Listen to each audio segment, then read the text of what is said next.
Shankar. Actually far removed from both Mahatma Gandhi and David Shankar. Because when you teach contemporary Middle East, and you wonder whether this peaceful resistance and everything is actually relevant to this part of the world. But I'm here on the third part of the title, political agitation state. Is there anything one can learn from what is happening in the Arab Spring and the context, and do some broad understanding of its relevance or the application of Mahatma's ways of handling things? The one common feature in the entire Arab Spring is the yearning for change. That's extremely visible. And one can interpret it different ways. It's yearning for democracy, for great good governance, transparency, whatever way one would like to describe. The second thing which is very visible is no one has an end goal in sight.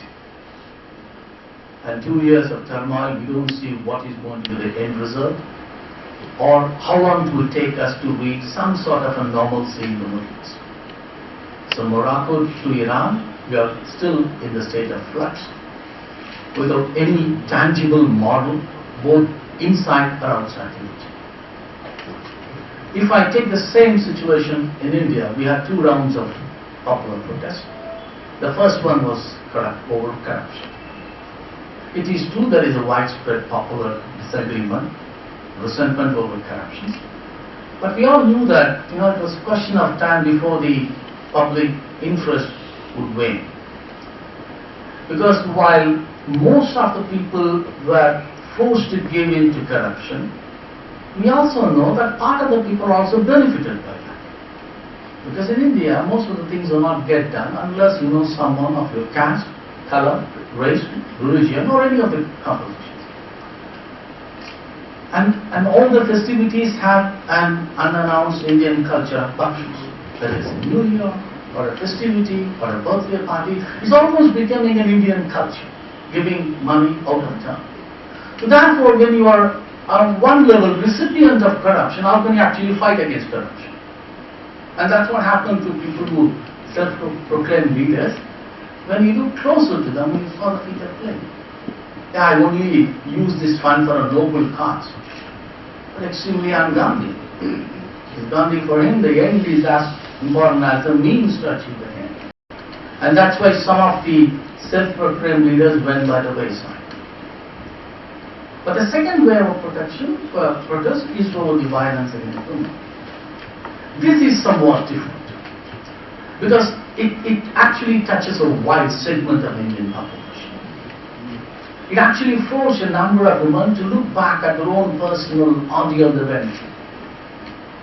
Given the nature of the Indian society, it's reasonably safe to assume at some point of time an Indian woman felt uneasy about the kind of attention or demands made of her.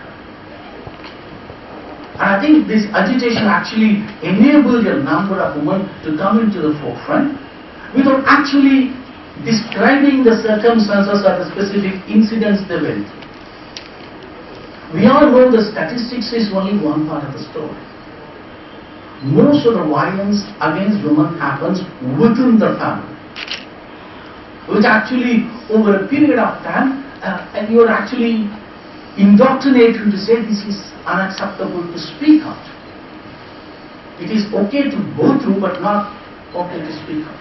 So in those circumstances, the agitation actually provided an outlet for a number of women to come and actually express their protest without actually highlighting why they are protesting.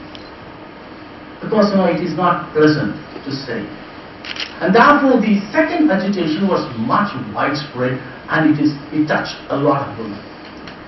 But it also touched a number of men. Because in India, everyone is not the angry young man of Amitabh. But therefore you saw your sister, your wife, your mother put into that kind of situation. That's why you find a lot of men were also part of this agitation. So therefore you have a much wider acceptance and popular resonance than the one against corruption. But how do you link this to Gandhi? See, when Mahatma was launching this agitation, his target was more or less simple. As Ambassador mentioned, they were foreign colonial power, so the audience or the target was very simple. Which is not the case today. You are fighting your own government. It is very fashionable to bash at the politicians, the political class. People forgot that people who were actually making that demand were also part of the establishment. Whether it's media and everything, they all got that out of turn quota, from gas connection to house to media to jaunt and everything, you name it. They are also beneficiary of the political class which has become villainized today. The police is always easy target. At one level you have to maintain law and order, but it's always, you are almost oppression, always they become the big boy of the society. But the real difficulty is the judiciary. If the cases are pending in the courts, or if there is no justice to the victims, the judiciary has a lot to explain. But you can't criticize the judiciary because you will be called, it will become contempt of court. So everyone in this country is accountable except the judiciary. They have their own laws and they will issue a contempt of court to everyone but not to the lawyers. They will only plead the lawyers, please suspend your agitation and go back to courts. They can't issue an order back to work to a lawyer.